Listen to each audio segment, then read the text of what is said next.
Vamos a comenzar el libro de Jonás. Viene bien acorde la canción decir no soy yo, sino Cristo en mí. Y Jonás es un tremendo libro. Un libro muy útil. Un libro maravilloso. Perdón, hermano. Pero una de las cosas que podemos ver como mensaje central que podemos tener, lo que habla el libro de Jonás, muchas veces se ha predicado, se hará el énfasis, el profeta renegado que se enoja porque odia a los gentiles y se lo tragó la ballena. Y Bloom se lo tragó, dice la canción de la escuelita bíblica. Entonces, ¿cuál es el tema? Bueno, vamos a ver si realmente el libro habla sobre eso. En realidad, podemos ver el mensaje central del libro es la misericordia de Dios. Es la gracia de Dios, el central. Lo que transmite el libro de principio a fin es la misericordia de Dios, la disposición de Dios al perdonar. Así como dice la carta a los Romanos, capítulo 9, verso 15, y nos rememora mucho eso.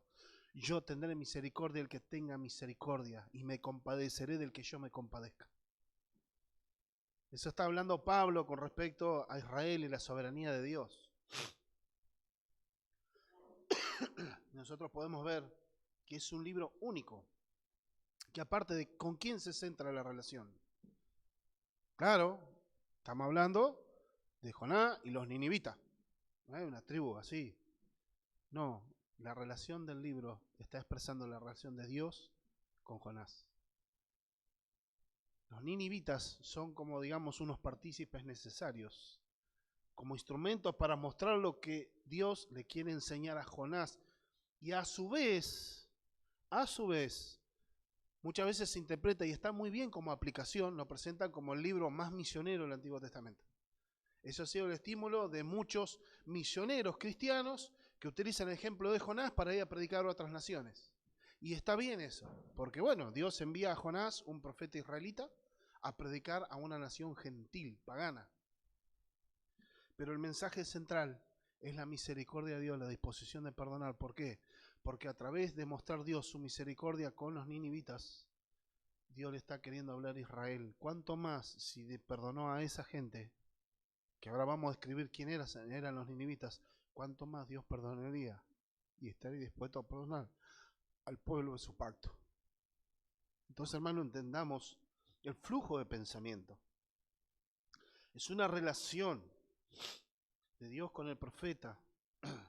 Es más, inclusive se centra más en la vida del profeta, en la vida de Jonás, no se centra tanto en la profecía.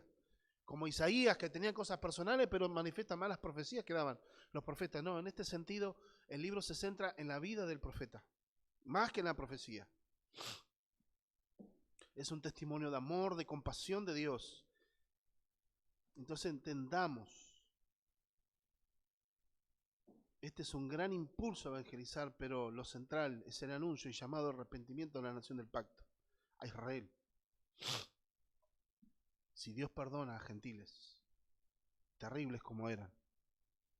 Vamos a ver el capítulo 1, Dios mediante, y que la gracia del Señor nos sostenga.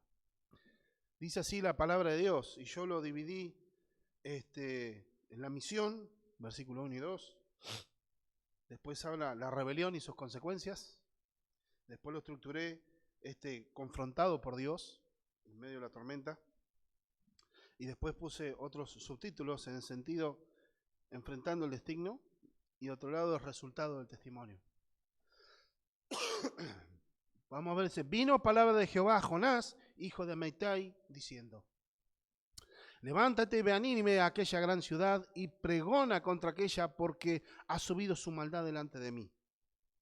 Ahora, verso 1, capítulo 1, verso 1, vino palabra de Jehová a Jonás, hijo de Amittai. Fíjense que el libro ya comienza con el primer protagonista, que es Dios mismo. Vino palabra de Jehová. El profeta Jonás es mencionado, inclusive es verídico, porque lamentablemente la teología liberal, la teología de la alta crítica, comenzó a finales del siglo XIX, principio del 20 y a cuestionar, diciendo que este libro en realidad es una alegoría, es una fantasía, que en realidad, bueno, no es lo que sucedió. Por supuesto que hay hechos que uno podría decir, pero creyendo en la palabra de Dios y creemos que es inspirada por Dios, todo lo que está ocurriendo acá, y no está hablando en ningún lado, da el sentido que es una parábola o que es una metáfora, sino que son cosas que ocurrieron históricamente. Incluido el gran pez que tuvo 3 días al profeta adentro. A veces la actitud, como algunos liberales, dicen no, porque en realidad es un movimiento literario para enseñar una verdad. Acá en ningún lado está dando una idea. Como cuando Jesús hablaba en parábolas, o los profetas hablaban en parábolas o haciendo alegorías. Acá no está haciendo alegoría, está narrando un hecho histórico.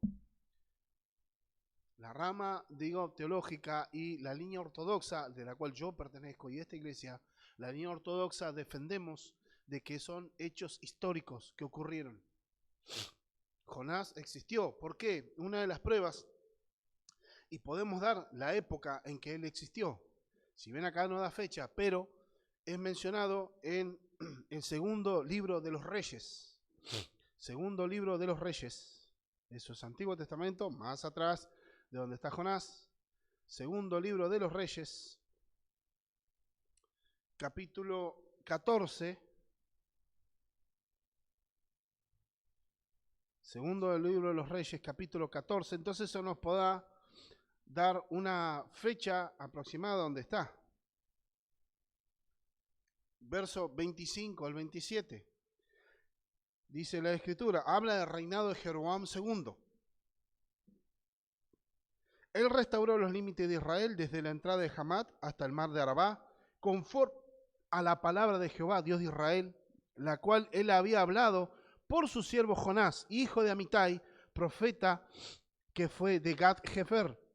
Porque Jehová miró la muy amarga aflicción de Israel, que no había siervo ni libre, ni quien diese ayuda a Israel, y Jehová no había determinado raer el nombre de Israel de debajo del cielo, por tanto lo salvó por mano de Jeroboam, hijo de Joás. Ahora, vemos un ambiente. Esto, acordémonos que cuando a estas alturas, en el libro de los Reyes, que en realidad ya Israel, el reino de Israel, la cual entró y conquistó cuando se consumó el reino de Israel, el rey David, el rey Saúl, cuando se instauró la monarquía y fue el reino de Israel, después que muere Salomón, su hijo entra al gobierno y termina haciendo la división del reino. 10 tribus se separan de las 12, entonces quedaron el reino del norte, conocido como Israel a partir de este momento. Eso fue en el año 930 más o menos antes de Cristo. Y en el reino del sur, que era conocido como el reino de Judá, que tenían en las tribus de Judá y Benjamín, cuya capital seguía siendo Jerusalén. Pero después las otras 10 tribus, de las del norte, se separaron y pusieron como capital a Samaria. Entonces de ahí ya comenzó a través de Jeroboam I, que era un rey, un general, un caudillo, que en aquel momento Dios le dijo que se iba a separar por el mal reinado, el desempeño, la apostasía de Salomón, y el hijo de Salomón, Roboam, fue de terror. Lo primero que hizo, subir a los impuestos al pueblo, aconsejado por sus amigos, para subir y ahorcar a las personas para sus propios placeres y seguir haciendo, para seguir delirando en sus delirios de poder.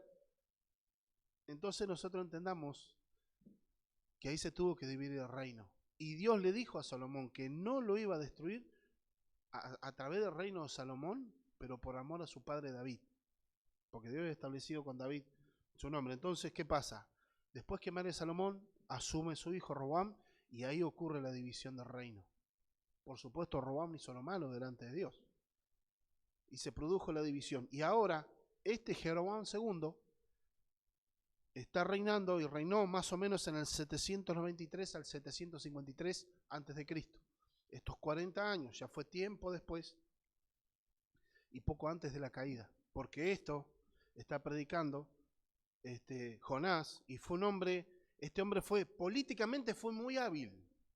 Políticamente fue un tipo hábil, restauró un imperio a través de Jonás. Dios le dijo que iba a ensanchar los límites de Israel. Entonces, bueno, era un tipo hábil, pero en cuanto a la fe, en cuanto a la ley de Dios, fue un tipo rebelde e hizo lo malo delante de Dios, dice la Escritura. Permitió la idolatría, la fomentó, no le importó Dios. A esta altura, el reino del norte ya estaba en franca apostasía. Ya ni bien Jeroboam I asumió como rey del reino del norte, el reinado de Israel, ya permitió, como dice la Escritura, en el libro de los Reyes, lean, sobre la instalación de ¿qué? De lugares altos. ¿Qué eran lugares altos? Eran montículos o altares donde se permitía la adoración a Baal, la adoración a Astarte, a Astoret, a dioses y diosas paganas. Comenzó a entrar en la idolatría. ¿Por qué? Porque él no quería que el imperio se vuelva a unir y quería tener su reino, porque sabían que el día que tenían que ir a adorar, el pueblo tenía que ir a Jerusalén, para eso tenía que salir del país. Entonces, como no querían que traspasen la frontera, entonces en Samaria pusieron acá, van a tener que hacer la adoración. Y comenzaron a establecer lugares altos, o sea, lugares de idolatría, abominación a Dios.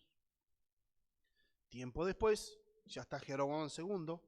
Este profeta Jonás era contemporáneo, por ejemplo, al profeta Amós. Por esos años era contemporáneo a ellos. Y Jonás predicó unos 40 años antes de la invasión de Asiria a Samaria. Antes de esa invasión. Por eso es importante entender el tiempo donde está escrito este libro y el tiempo que vivió, porque fue 40 años antes de que Dios permitiera la invasión del imperio asirio hacia Samaria. Vamos a ver una de las cosas. ¿Quién eran los asirios? No voy a hablar desde el origen, pero sí tenían como cometido ellos, era un imperio, pero en extremo pagano, cruel y pervertido a más no poder. Ellos hacían como el apriete mafioso. Ellos iban llevando las cabezas de los reyes conquistados y de los soldados conquistados, porque el resto del cuerpo ya no les servía, mucho peso. Entonces llevaban las cabezas y las presentaban, se paraban en las puertas de las ciudades y se lo mostraban. ¿Y qué les decían? Bueno, vos tenés que hacerte un rey vasallo. Tenés que darnos tanto tributo al año, nos tenés que dar tanto dinero o personas o lo que te pidamos, si no, este va a ser tu fin. Algunas naciones le plantaron guerra y su fin era terrible, porque era un ejército muy numeroso, guerreros muy bravos, pero aparte en extremo crueles. Ni los babilonios eran así. Ellos, ¿qué es lo que hacían? Primero que nada, con las personas que quedaban en derrota y que quedaban vivos, su fin era terrible. O sea, todo tipo de torturas que se pueden hacer de todo. Les hacían de todo para que sufran. Y ellos lo hacían, pero porque aparte les gustaba y querían sembrar el terror en la zona. Cosa que a nadie se le ocurra rebelarse contra Asiria. Desde mutilar gente, asesinatos en masa. Hay murales donde los emperadores asirios dejaban plasmados sus grandes victorias, pero aparte dejaban retratado las torturas que hacían a todas las personas indefensas que quedaban. ¿Y qué pasa? Ellos eran enemigos muy acérrimos y en ese momento era un peligro inminente contra el ataque de Asiria, Samaria, y de donde él había venido. ¿De dónde era él? Bueno, él era de Galilea. Y él inclusive, Jonás, nació en un pueblo que está a unos 5 kilómetros de Nazaret. Entonces cuando estaba ahí cerca de Nazaret, era un lugar que era un extremo débil y muy cercano, donde el primero que iba a caer era ahí. O sea, era un enemigo latente en ese lugar y sembraban pánico. Estos imperios, el imperio sirio, oprimían y eran en extremo crueles. Y también, ¿qué es lo que hacían? ¿Qué es lo que hicieron después con Samaria? Hacían la deportación de la gente. O sea, venían, te conquistaban y después, ¿qué hacían? Para que no se inicie foco de rebelión ni nada, los transportaban a otros lados del imperio y traían otras personas a que lleguen y tomen el lugar. Por eso también después podemos ver la enemistad que había entre samaritanos e israelitas. Había enemistad porque ellos decían, estos son cruzados, estos no son israelitas puros. Ellos están adorando en otro lado. Aunque creían en el Dios de Jacob, pero ellos adoraban en otro lado. Es como una religión mezclada también con la filosofía en ese momento griega, con los dioses griegos, mucha mezcla en Samaria, pero a su vez la bronca que había con ellos. Por eso el pasaje de Jesús que era tan trascendental hablando con la samaritana. Para ellos eran gente inmunda. Cualquier israelita que se considere israelita de bien, de no ser en última circunstancia, ¿qué es lo que hacía? ¿Tenía que pasar por Samaria? No, la rodeaba, la detestaban. Por eso también había esa bronca entre ellos. Ahora, vemos acá que también podemos entender, de ahí también la resistencia de Jonás a obedecer a Dios. Y él mismo, o alguien de su círculo íntimo, fue el autor de este libro. Puede haber sido él mismo. Hay detalles muy personales que solamente Jonás podía saber, o fue el amanuense, alguien muy cerca de él, y que fue quien escribió este libro. Haciendo esta breve introducción sobre el libro de Jonás, y vemos los antecedentes, ¿por qué Jonás tendría también reticencia? No era tan solo un odio xenófobo de decir, no quiero ni ver a los extranjeros. No es que lo despreciaba simplemente por ser extranjero, no, sino que sabían lo crueles que eran estas personas. Pero la Escritura nos habla acá, la misión, viene palabra de Dios, o sea, inclusive este personaje histórico, que inclusive vamos a ver algo, Jonás, muchas veces tenemos esa visión del profeta con la rabieta, del profeta que se quiere hasta morir porque aparentemente es un caprichoso. Pero es el único profeta con que Jesús se comparó. Qué detalle, ¿no?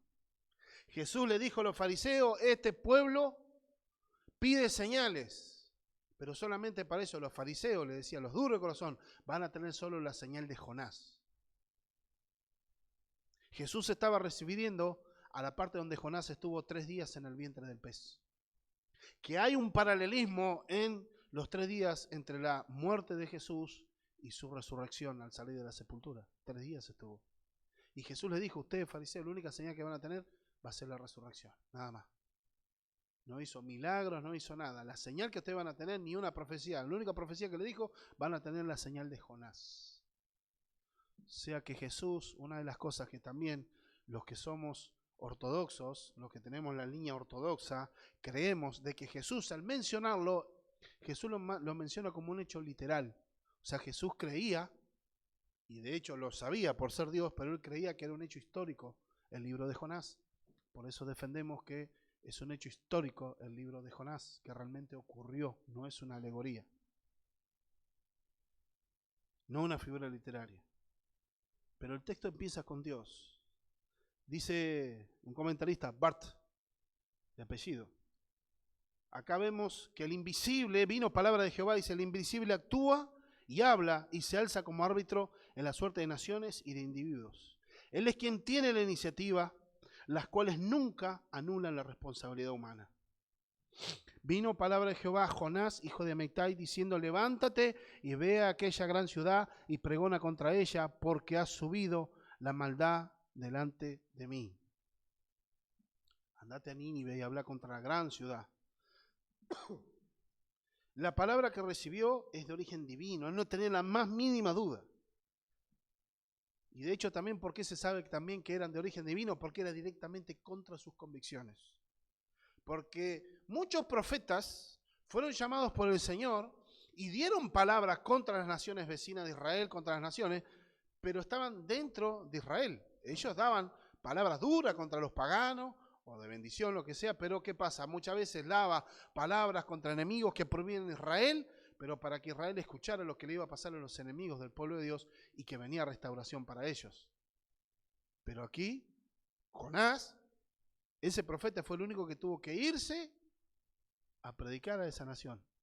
Dios le dijo que tenés que irte a Nínive. Entonces, ¿qué es lo que hace este muchacho?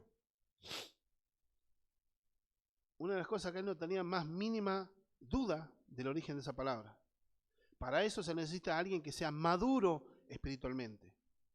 Y como siempre profetizó en Israel, pero acá tenía que ir al extranjero.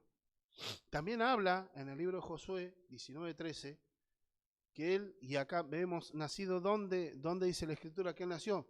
En Gat-Hefer. Eso está mencionado en el libro de Josué 19:13, que pertenece a la tribu es la tierra de Zabulón, de Galilea. ¿Por qué viene este sentido también? Porque en un momento, cuando hablan con Nicodemo, los fariseos, le dicen, este va a salir algo, pero vos fíjate que de Galilea no se levantó ningún profeta. Inclusive ellos habían olvidado el hecho de que Dios levantó a Jonás, que era de Galilea. Así también de la zona, ¿por qué? Porque Jesús venía de Galilea también.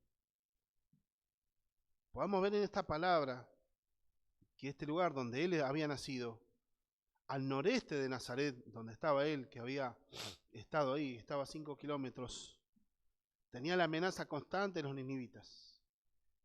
Pero también en esta época, cuando está predicando Jonás, es una época de paciencia de Dios para con Israel. Sino que es una época, un periodo de calma antes que se desate la furia de Dios en juicio sobre Israel. Es como decir, bueno, está bien, ya no voy a permitir que los opriman. No me escucharon a través del castigo, por ahí a través de la bonanza, de que puedan prosperar, que puedan tener paz. Por eso ensanchó el reino. Porque tuvieron muchas oportunidades de arrepentirse. Después Dios usaría, después 40 años después que saliera este libro, que el profeta diera esta palabra, 40 años después, como Israel no se arrepintió, Dios permitiría la invasión de los asirios. ¿Por qué? Porque Israel se alejaba cada vez más de parte de Dios. Levántate y anda. No le está diciendo en el sentido porque estaba sentado. Esa expresión en el hebreo está diciendo andá sin perder tiempo. Andate a prisa. No des vuelta. Ya tenés que salir. Levántate y anda. Puede ser que haya estado sentado, pero lo que la frase significa es andate con prisa, sin perder ningún tiempo. No pierdas tiempo, ni un minuto. Y la respuesta fue inmediata. Andá y soy acá. Pero la respuesta, él se levantó, pero para hacer exactamente lo contrario. A huir de la voluntad de Dios. La respuesta fue inmediata. Tuvo que ir a tierra extranjera a anunciar la palabra de Dios. Nada menos que uno de los peores enemigos, y a la ciudad, una de las ciudades más importantes del imperio asirio. Muchas veces funcionó como capital, pero era un centro administrativo, con un gran poderío económico, un gran poderío militar.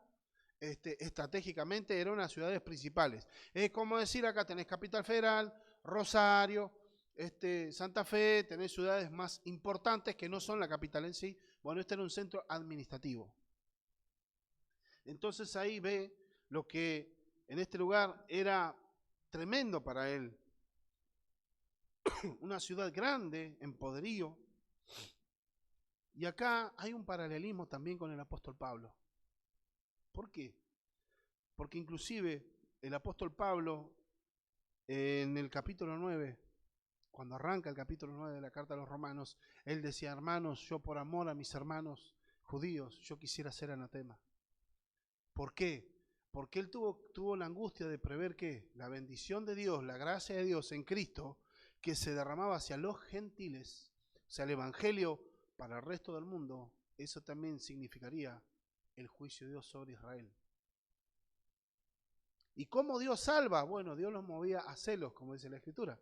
¿Cómo? Los judíos, viendo que los gentiles se convertían a ese Cristo que ellos rechazaban, es como que en un momento les generaba como una envidia y tenían que analizar y ver, y Dios los llamaba arrepentimiento. Ese es el flujo que Dios hace en llamar y que se arrepientan los israelitas, reconociendo a Jesús como el Mesías enviado de parte de Dios, como el Mesías que ellos estaban esperando. Pero el Pablo decía, yo por amor de mis hermanos quisiera ser yo apartado, maldito de Dios. Porque él sabía, la bendición de Dios iba para los gentiles, pero su pueblo iba a sufrir juicio. Entonces, en este sentido, Dios le dice, andá y habla contra ella, o sea, establecer una denuncia. Pero hay algo que se implicaba. Porque este profeta también entiende que cada vez que Dios da una palabra así de denuncia, de juicio, implícitamente hay un llamado al arrepentimiento. Implícitamente, cuando Dios da una llamada de juicio, está dando siempre el arrepentimiento, la posibilidad. Entonces, porque así como a Dios le interesa el juicio, hacer justicia, pero Dios también está interesado en la misericordia y en la salvación. Entonces, viendo este panorama, en el verso 3, cuando comenzamos el siguiente encabezado, vemos lo siguiente: la rebelión y sus consecuencias. En el segundo encabezado, eso es del verso 3 al 7. Y Jonás se levantó para huir de la presencia de Jehová a Tarsis, y descendió a Jope, y halló una nave que partía para Tarsis, y pagando su pasaje, entró a ella para irse con ellos a Tarsis, lejos de la presencia de Jehová. Pero Jehová hizo levantar un gran viento en el mar y hubo en el mar una tempestad tan grande que se pensó que se partiría la nave. Y los marineros tuvieron miedo y cada uno clamaba a su Dios y echaron al mar los enseres que había en la nave para descargarla de ellos. Pero Jonás había bajado al interior de la nave y se había echado a dormir. Y el patrón de la nave se le acercó y le dijo: ¿qué tienes, dormilón? Levántate y clama a tu Dios. Quizá Él tendrá compasión de nosotros y no perecemos. Y dijeron cada uno: venid y echemos suertes para que sepamos por causa de quién nos ha venido este mal. Y echaron suertes y la suerte cayó sobre Jonás. Vamos a ver las cosas. Siempre ocurre lo siguiente: Dios le da una palabra a un profeta y no era que, y ojo, hay que descartar la idea de la cobardía, porque después lo vamos a ver. Jonás no era. De hecho, él servía en la corte de Samaria, lejos de su casa. De donde él había nacido, él estaba en la corte de Samaria, y en ese lugar, una de las cosas, quizás su carácter era intrépido, o sea que él no era cobarde. Descartemos esa idea también, de que no, tenía miedo por lo... No. Puede ser, sí, habría, y era un viaje de peligro, sí. Pero Dios, como el juez de toda la tierra, que conoce hasta lo más mínimo de nuestros actos, de nuestros hechos, aún en secreto, nuestras palabras, nuestros pensamientos, y Dios actuó en consecuencia. Jonás se levantó, pero para huir, y aunque no se dice la causa ahora, ya podemos descartar el temor. Ir a Nínive tenía su peligro, pero el profeta no presenta miedo a la muerte. De hecho, parece que su carácter era intrépido, al igual que este fue un acto, podemos ver esto, un carácter intrépido, todo lo que sea, pero no podemos excusar. Lo que él estaba haciendo, el huir de la voluntad de Dios, era un acto que por más intenciones que pueda tener, podamos ver las intenciones cuán nobles hayan sido, sea que tuvo miedo o que en realidad tuvo otras intenciones, como vemos en la palabra después, es un acto inexcusable. ¿Por qué? Es una abierta desobediencia al claro mandato de Dios. Entonces, cuando uno tiene claro la voluntad de Dios y no hacerlo, Santiago dice que sabe hacer lo bueno y no lo hace, peca. Estamos hablando en cosas cotidianas, comunes. Cuanto más saber lo que es la voluntad de Dios y no querer hacerlo es un acto de rebeldía inexcusable. Y este profeta se rebeló contra Dios. Salió corriendo. De hecho, muchos profetas dudaron en sus capacidades. Fíjense Isaías capítulo 6. Digo, yo soy hombre de labios inmundos que habita en pueblo de labios inmundos. ¿Qué voy a hacer? He visto a Dios, estoy muerto. Moisés, cuando recibió el llamado de Dios, dijo: no, pero mirá, yo soy tardo para hablar y no sé qué decir y qué voy a decir. Daban las excusas, pero en definitiva obedecieron a Dios. Se encomendaron. La respuesta que termina dando Isaías dice: heme aquí, envíame a mí, yo iré. Pero ¿qué es lo que hizo Jonás? Nada de eso, se fue. Quiso salir corriendo. Ninguno había desobedecido tan directamente a Dios. Porque bueno, tenía miedo, dije, bueno, qué sé yo, voy a ver, bueno, está bien, Señor, en tus manos me encomiendo. Él no, directamente fue una actitud rebelde. Aún así, el texto no sugiere que esta desobediencia lo descalifique a él como siervo de Dios.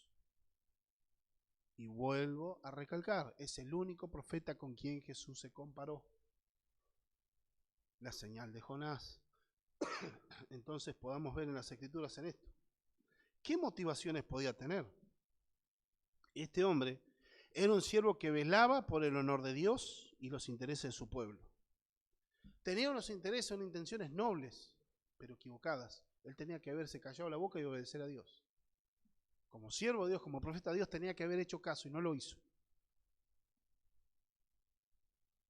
Lo que se ve es un siervo de Dios que no es que tiene un odio radical con el extranjero, sino que esa bendición para los gentiles quiere decir que se está asomando el juicio de Dios para los suyos. Y ahí reitero lo que dice en el capítulo 9 de Romanos, verso 3. Hermanos, yo quisiera ser anatema por causa de mis hermanos israelitas. Él sabía, inclusive conocía a Dios, que cuando Dios establecía una palabra de juicio, implícitamente venía arrepentimiento.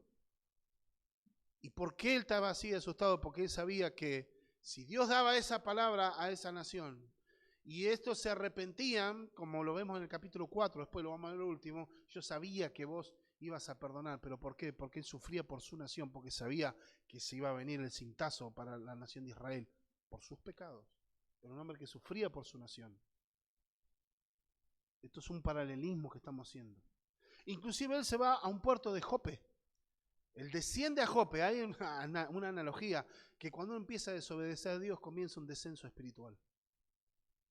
Cuando uno entra a pecar delante de Dios y vivir una vida en desobediencia a Dios, comienza tu descenso espiritual. Por eso descendió a Jope, Israel, donde estaba en Samaria, todo ese lugar, en lugares altos de montaña. Él tenía que ir a la zona de la costa.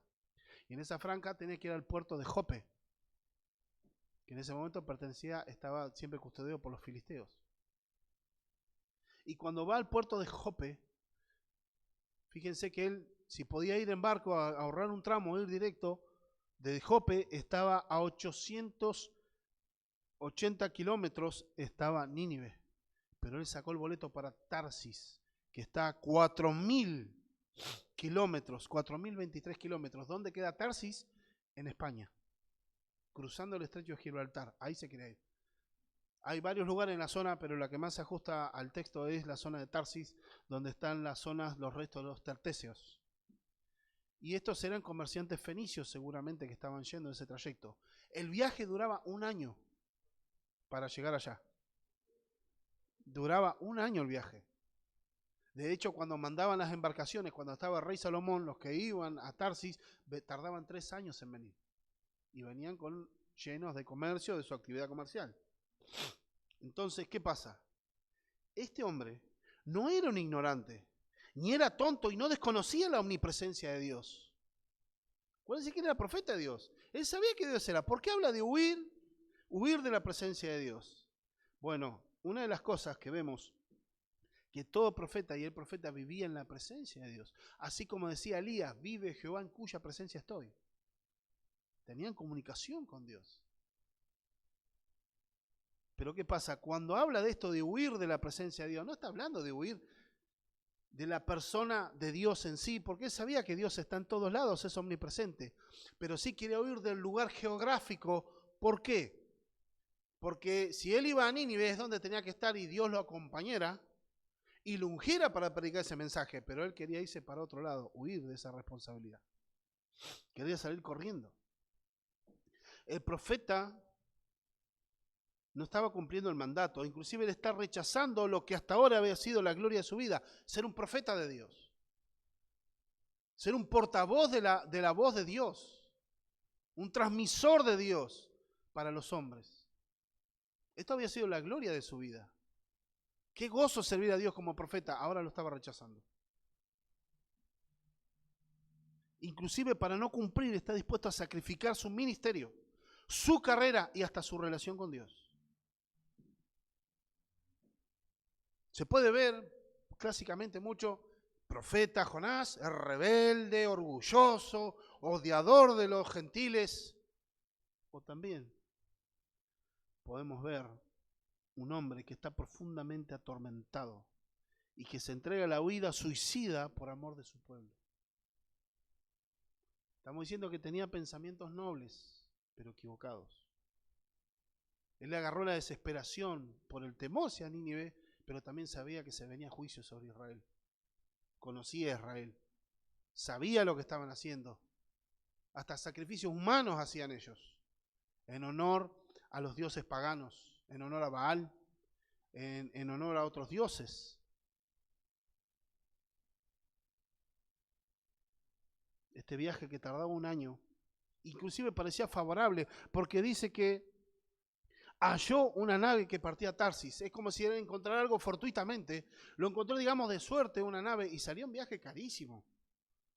Era carísimo, un viaje de un año a ir a viajar. Entonces, ¿qué pasa? Este hombre quería subir y siguió en su descenso de Jope.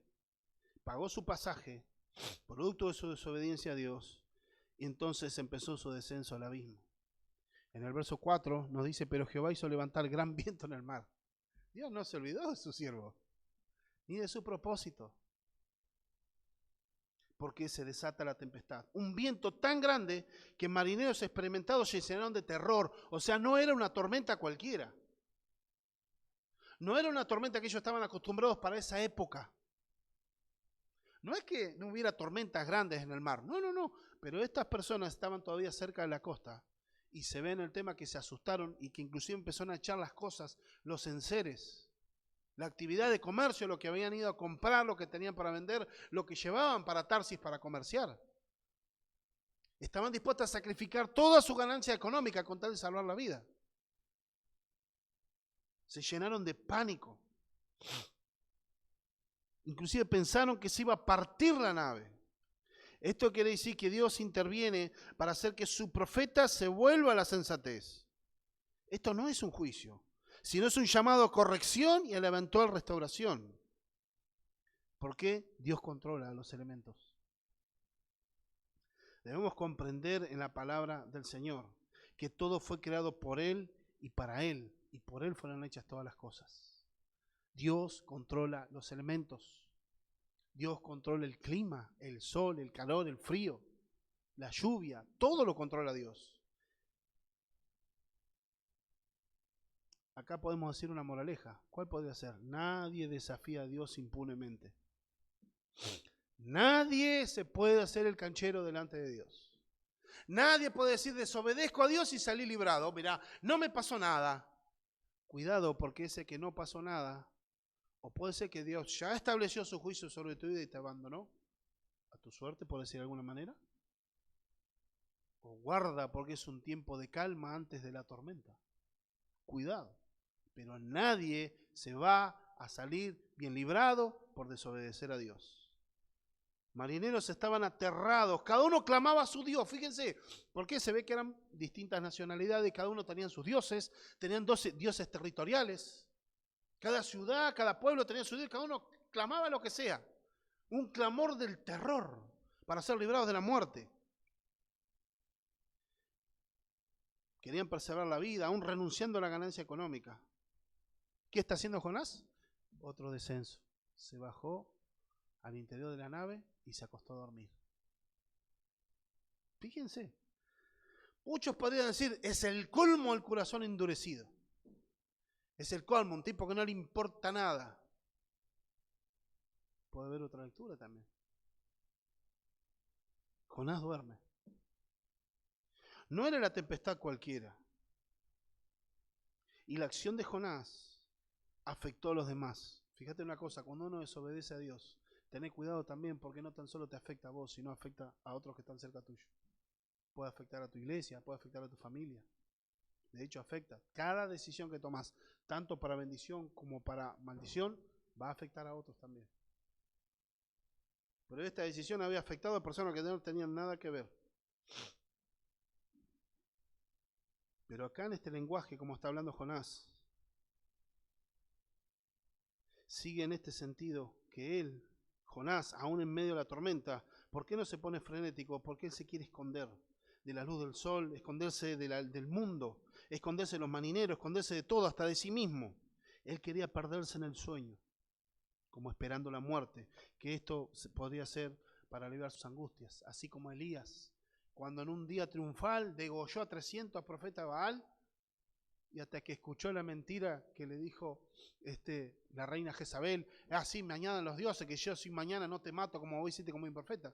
Si el ejército de Jezabel eran los profetas que él mismo había matado. Él creyó la mentira del enemigo y que se deprimió, se fue debajo de un árbol y dijo, no, acá me quiero morir. Hasta que Dios, ¿qué le hizo? Le mandó un ángel, ¿qué te pasa? No, déjame morir, no quiero más. Tomá, comé, tomá fuerza.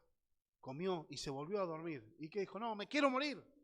Estaba deprimido, estaba mal. Hasta que en un momento, otra vez vino el ángel, le dio una torta, le dio de comer, bueno, tomá fuerza, y ahora sí, levántate porque tenés que ungir a tu sucesor y tenés 2 reyes más para ungir. Largo camino te espera, dale, va. Deja de perder tiempo. Pero estaba en depresión, así estaba Jonás. Jonás quería calmar y miraba la muerte como si fuera un dulce descanso. Porque moralmente estaba en una tormenta aún mayor y más pesada en su interior, porque sabía que estaba desobedeciendo a Dios. O sea que la tormenta de afuera ni le importaba, estaba tan mal, centrado en sí mismo también y mirado, desobedeciendo a Dios. La tormenta moral que tenía en su interior lo desgarraba.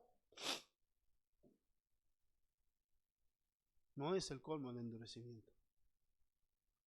Pero también podríamos ver que puede ser que Dios permitió que descanse de esa manera, porque Dios lo estaba preparando para lo que venía después. 3 días dentro de un pez. Entonces no iba a ser una jornada muy cómoda, entonces quizá Dios le estaba dando fuerza. Es como que le dio ese regalo, que duerma profundamente ese tiempo, para que vaya. Inclusive, dicen algunos estudiosos judíos que cómo lo encontró en ese lugar, bajando a tirar las cosas, pero cómo se puso en un rincón. Pero a algunas escuelas judías dicen que lo encontró ¿por qué? Por los ronquidos. Y en medio de una tormenta tendría que haber roncado de una manera terrible. Y por los ronquidos lo encontraron. ¿Y ahora qué pasa con él? El capitán le dice estas palabras, lo empieza a atormentar. Le dice, ¿qué tenés, dormilón? ¿Qué estás haciendo acá?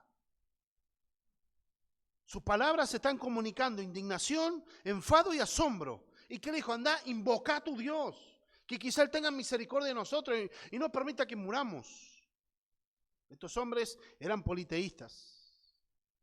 Eran hombres que creían en todos los dioses. Y eran en el sentido, bueno, vamos a prenderle vela a todos los santos por las dudas. Le prendemos vela a todos los dioses que pueda haber por las dudas. Alguno los va a escuchar. Invoca a tu Dios, quizá Él tenga misericordia y nos salve. Pero en el sentido ahí, este hombre se le acercó y dijo, ¿qué tienes, dormilón? Levántate y clama o invoca a tu Dios. Quizá Él tendrá compasión de nosotros y no perecemos. Entonces tuvieron una resolución, una costumbre que tenían en aquella época, y dijeron cada uno a su compañero, venid, echemos suertes para que sepamos la causa de quién nos ha venido este mal. Y echaron suerte y la suerte cayó sobre Jonás. ¿Cómo hacían? A través de echar piedras de distintos colores. Entonces, ¿cómo echaban suertes? Esa forma que usaban, y el que quedó señalado fue Jonás. Dios intervino también en eso. No es que Dios justifica con eso los juegos de azar ni nada por el estilo. Pero era la forma de comunicarse que hacían en esa época y echaban suerte y bueno, Dios intervino también y quedó apuntado Jonás. O sea que él no podía zafar de ningún lado. Entonces nosotros vemos acá el otro encabezado, testificando en la tormenta. Dice verso 8 al 11. Entonces le dijeron ellos, decláranos ahora, ¿por qué nos ha venido este mal? ¿Qué oficio tienes? ¿Y de dónde vienes? ¿Cuál es tu tierra? ¿Y de qué pueblo eres? Y le respondió, soy hebreo y temo a Jehová, Dios de los cielos que hizo el mar y la tierra. Y aquellos hombres temieron de sobremanera y le dijeron, ¿por qué nos has hecho esto? Porque ellos sabían que huía de la presencia de Jehová, pues él se lo había declarado. Y le dijeron, ¿qué haremos contigo para que el mar se nos aquiete? Porque el mar se había embravecido más y más. O sea, la tormenta era cada vez peor mientras ellos hablaban. Imagínense él dormido, pero en un estado de tristeza y de angustia, dormir por depresión, por angustia, por tristeza profunda. No es que estaba dormido por un sueño que tenía, no, está durmiendo eso y encima ahora lo agarra el capitán, imagínense cómo se lo habrá dicho, desesperado los gritos, y como medio tirando, medio que ni siquiera abría los ojos, ¿quién sos vos? ¿De dónde venís? Pobre, ¿no? Estaba atormentado por su angustia y a su vez ahora estaba siendo acribillado por las preguntas. Y en medio de esa calamidad se devela el misterio. Fíjense la ironía que hay. ¿Quién? O alguien que se había rehusado a testificar a los ninivitas, ahora tenía que dar testimonio de Dios en medio de la tormenta a otros gentiles. Dios de toda manera lo estaba usando para testificar del poder de Dios. Aún dormido, triste, inclusive no podía ni orar, decían, invoca a tu Dios. Imagínense, ¿qué voy a empezar a orar? Porque él sabía que para empezar a orar tenía que empezar a arrepentirse. Y estaba muy triste, ni para orar daba. Siervo de Dios, un creyente. Ni para orar le daba. Porque tenía que comenzar a arrepentirse. Aparte le dice el oficio. ¿Por qué le preguntan el oficio? Porque nadie en esa época hacía viaje por turismo. No existía eso en esa época. Si viajaban era por alguna actividad comercial o militar o alguna actividad política, pero no se viajaba por turismo. Y donde le dice, bueno, una de las cosas, profeta. Inclusive este hombre al declarar que es profeta y que está abrumado por las preguntas, le dice, yo soy hebreo y temo a Jehová. ¿Por qué dice hebreo y temo a Jehová? Porque se está distinguiendo de los otros israelitas que ya adoraban a Baal, adoraban a Astarte, adoraban a Artemisa, adoraban otros dioses ya. Siendo judíos de nacimiento, israelitas, pero eran paganos, idólatras. Habían hecho apostasía al Dios de Israel, pero él no. Él se había mantenido fiel y él creía en el Dios de Israel. Y encima no está diciendo cualquier Dios. El Dios que hizo los cielos y la tierra. Que hizo el mar y la tierra. El Dios creador. No cree en cualquier Dios. Dice, yo soy hebreo. Y no soy como los otros israelitas idólatras. El Dios del cielo. Está diciendo que Él es el verdadero Dios, creador de todo, que es el Dios supremo. ¿Por qué? Porque en Israel también ellos adoraban uno de los dioses. Baal se manifestaban distintas cosas. Y unas cosas, Baal, según el nombre, Baal, Dios del cielo. Bueno, Él estaba arriba de Baal. Él está diciendo eso. Jehová Dios está arriba de Baal. Él es el creador del todo, el Dios supremo y todopoderoso. Jonás es consciente de lo que le espera por desobedecer a Dios. Él sabe la que se le viene. Es consciente de que nadie desobedece a Dios y queda impune. Él cuando es descubierto empieza a decir, pero ya serenamente empieza a decirle, yo soy profeta, soy hebreo, soy profeta y temo a Jehová, el único Dios verdadero. Él solo lo que esperaba y lo que temía era un castigo fulminante de Dios. Simplemente él esperaba quizá que el barco se hunda y que ya está, listo, se termine todo, ya está, la muerte. Él esperaba un castigo así fulminante. Inclusive él declaró el origen de la tormenta. Esto es por causa mía. Porque él se lo había dicho, yo huía de Dios. Esta tormenta es por mi culpa. Entonces, ¿por qué? Porque él había testificado que Dios controla el elemento. Salmo 95:5.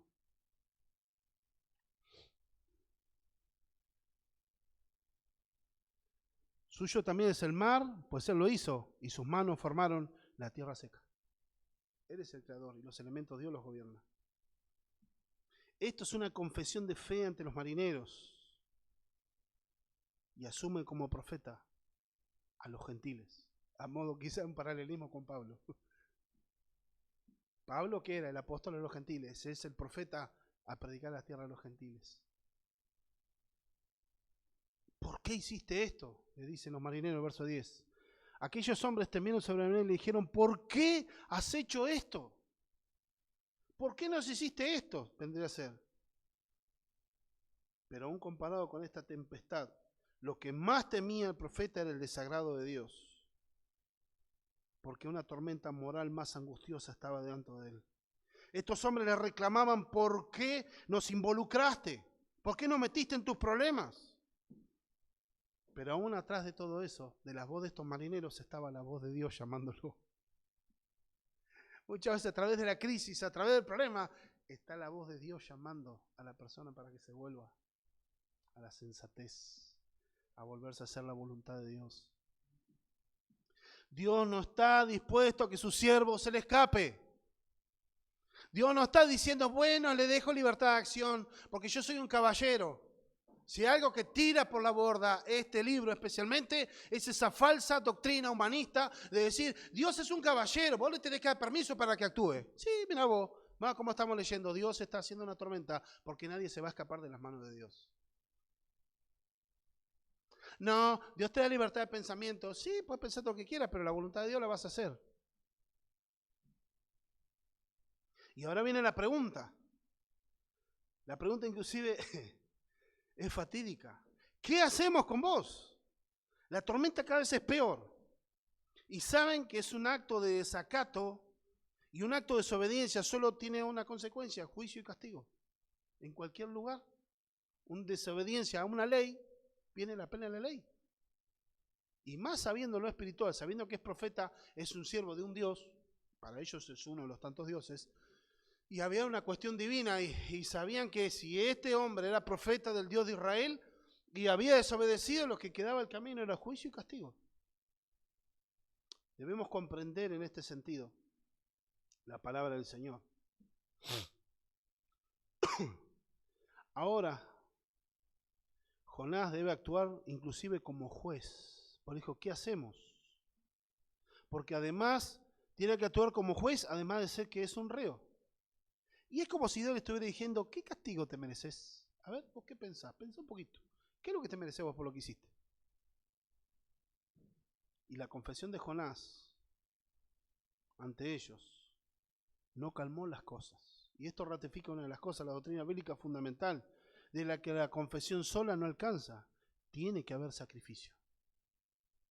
No alcanza con decir a veces, bueno, listo, ya sé, yo soy culpable. Está bien, tienen razón, yo soy culpable, Dios. Dice la Escritura que la paga del pecado es muerte, mas la dádiva de Dios es vida eterna en Cristo Jesús, Señor nuestro. Pero un juicio tenía que haber. Alguien tenía que morir. Por el pecado, lo único que había era el sacrificio para limpiar ese pecado. Había que derramar sangre inocente. Dios lo estableció así. Carta a los Hebreos, capítulo 9, versos 13 y 14. Porque si la sangre de los toros y los machos cabríos y la ceniza de la becerra rociada a los inmundos santifican para una purificación de la carne, ¿cuánto más la sangre de Cristo, el cual mediante el Espíritu Eterno se ofreció a sí mismo? Sin mancha Dios limpiará vuestras conciencias de obras muertas para que sirváis al Dios vivo. La supremacía del sacrificio de Cristo. Pero la paga del pecado es muerte.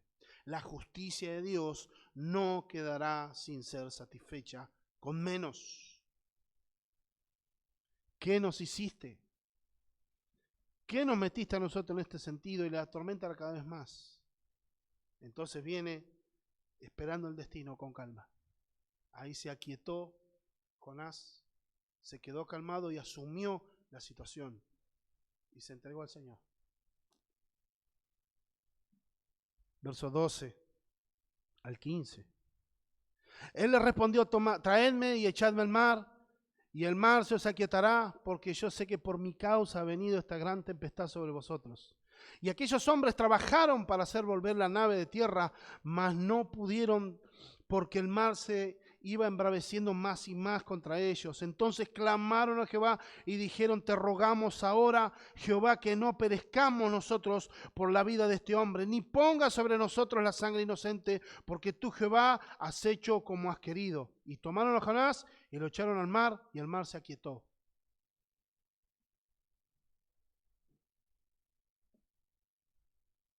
Acá viene un aspecto teológico importante. Atendamos. Claramente, el problema de Jonás no es la cobardía. ¿Saben qué hubiera sido un acto de cobardía también o de desesperación? Que él se hubiera suicidado. Él solo saltara del barco. Sabiendo que Dios podía quitarle, era su culpa, pero no lo manejó el miedo. Él entendía el principio. Hubo una desobediencia y había que pagar. Aún así, él está enfrentando su muerte con nobleza y con serenidad, porque él mismo se ofrece como víctima para que los marineros no mueran. Esta disposición se ve algo más que su reticencia a ir a Nínive, porque se ve que su reticencia a ir a Nínive es por otra cosa más, no tan solo, no por cobardía, porque inclusive él en esta actitud está ofreciendo su vida por los gentiles, por estos marineros que eran paganos, eran idólatras, pero él entendía que eran personas inocentes respecto a su pecado. El problema era él. Dijo, el problema es entre Dios y yo. Ustedes no tienen la culpa. Agárrenme y arrójenme. Él se está ofreciendo, pero él no se suicida, sino que él se ofrece como víctima. Pero esto tiene que ver con un acto ritual. Ojo, no es tan solo lo levanto y lo tiro. No. Está hablando como un acto ritual de sacrificio. Es un acto litúrgico lo que están haciendo. Traedme tiene que ver con alzar o levantar, que tiene que ver con el pecado y la culpa y el sacrificio. Cuando se levantaba la víctima del sacrificio, el cordero, se lo levantaba y se lo ofrecía a Dios. Se lo presentaba como sacrificio y después se lo sacrificaba. una vez se lo degollaba, se levantaba dentro del altar, se lo presentaba a Dios y se echaba al altar para que sea todo quemado las ofrendas a Dios. Ese paralelismo, esa simbología tiene que Él sea alzado y sea tirado al mar. Era un acto de sacrificio, un acto litúrgico, era un acto religioso que estaban haciendo. Pero fue la palabra que Jonás les dijo que hagan. Pero inclusive, Él no salta, sino que pone su vida voluntariamente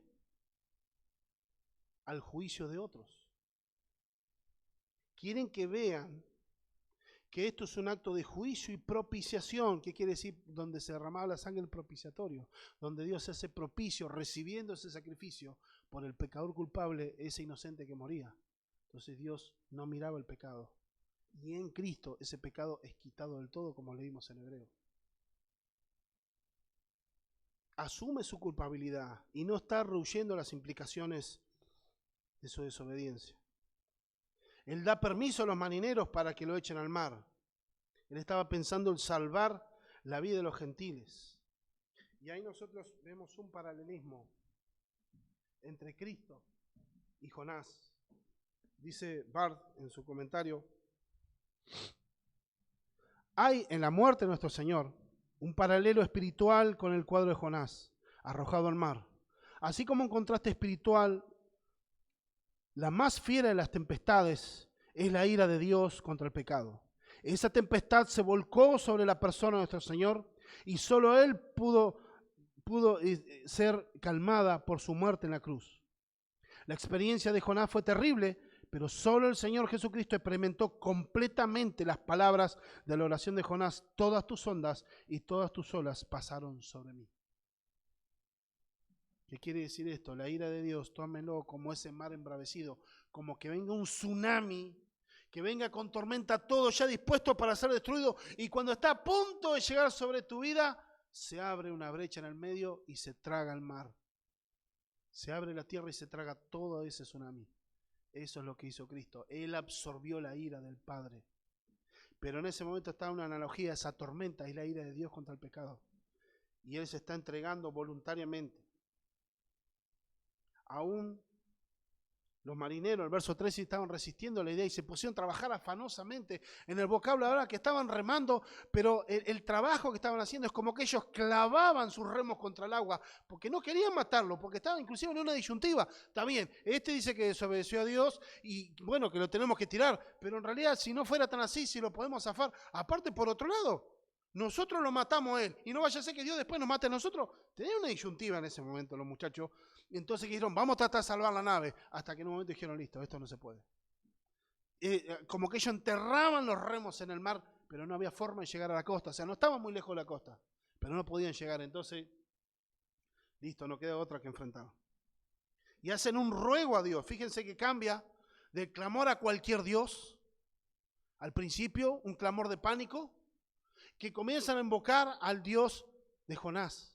Pero en esta invocación no es un clamor de la desesperación, no es un buscar a Dios porque no me queda otra, sino que realmente es una verdadera búsqueda a Dios. Empiezan a hablar y pedirle a Dios que no tome represalia con ellos, que no ponga su sangre inocente. No están diciendo que Jonás era inocente de todo pecado, sino que ellos eran inocentes por lo que él había hecho, que no venga culpa sobre ellos.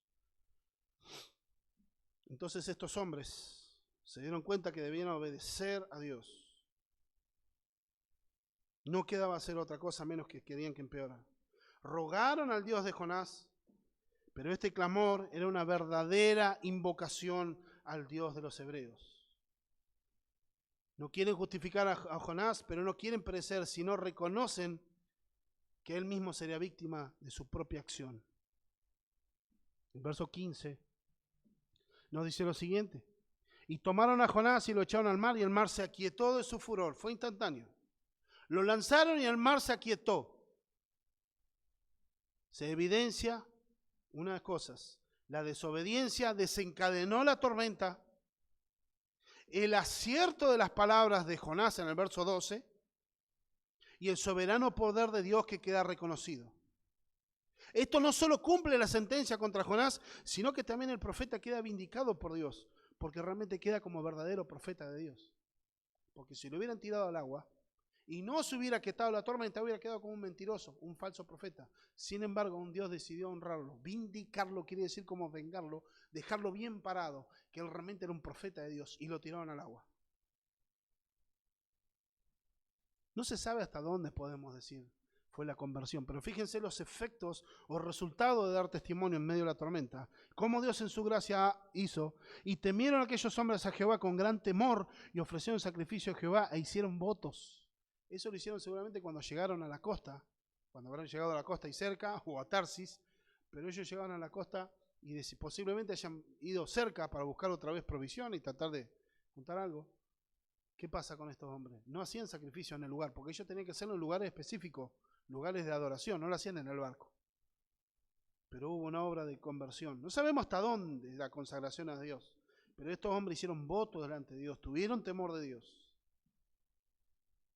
Y podemos terminar en esta hora, porque casi algo vemos, algo central en esto. Una de las cosas que vemos, que ninguno puede huir impunemente si desobedece a Dios, nadie queda impune.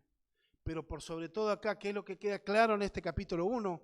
La voluntad de Dios por sobre la voluntad del hombre. Vemos a un hombre reticente a hacer la voluntad de Dios, pero Dios dice, vos vas a hacer lo que yo te digo. No, soy un caballero, si no querés ir, bueno, yo veo, me busco a otro, fíjate. Dios es soberano y es rey. Posible. Y en el verso 17, que va a ser encabezado la semana que viene, pero Dios no había terminado con Jonás. Solo está haciendo una rectificación, está recalibrando su vida para cumplir su propósito, y lo mandó a terapia intensiva en el vientre de un pez. Hermanos, y ahí el capítulo 2, vamos a ver la semana que viene, la oración y el gemido de Jonás.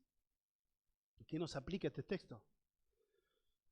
Una de las cosas que este libro echa por tierra la falsa e idolátrica y humanista idea de que Dios es caballero. O más bien esta cultura de que Dios necesita nuestro permiso. Dios no necesita de nuestro permiso. Dios es Dios soberano, hace lo que Él quiere, con quien quiere, la manera que Él quiere y cuando Él quiere.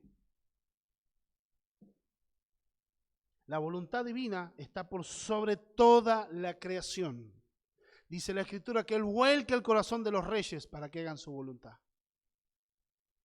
Unos preparan los caballos para la batalla, tensan los arcos para la guerra, pero el resultado es de Jehová. Porque esto no anula esta doctrina, la responsabilidad humana. Otra de las cosas, todo ministerio es bajo la unción, la dirección y la voluntad de Dios. Es en su poder, en su palabra, bajo su visión y su discernimiento y en su amor. Otra base para empezar a hacer un ministerio es huir de su presencia. O hacerlo a mi manera, como yo quiero, de acuerdo a mi carácter, porque soy simpático, pues soy carismático, junto gente. Empezar un ministerio de esa manera, fuera de la palabra de Dios, estás huyendo de la presencia de Dios. Estás haciendo igual que Jonás. Y último, nadie se revela ante Dios y sale impune. Cuidado con tus decisiones. Dios no tendrá por inocente al culpable y siempre vamos a afectar a otros.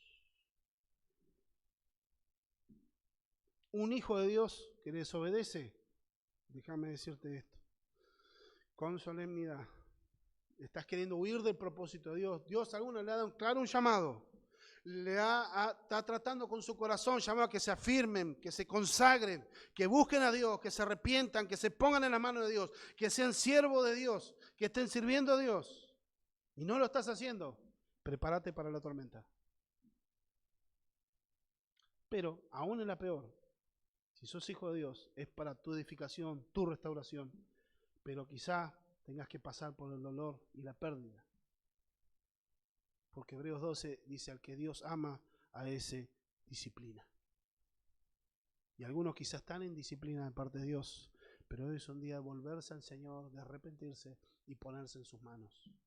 Quizás no te venga la mejoría de un día para el otro, pero sí lo que puede arreglarse ahora es tu situación con Dios. Y si Cristo no es el Señor de tu vida, no es el Señor de tu corazón, déjame decirte, lo único que te espera si hoy partís sin Cristo es una horrenda expectación de juicio. y va a ser sin misericordia.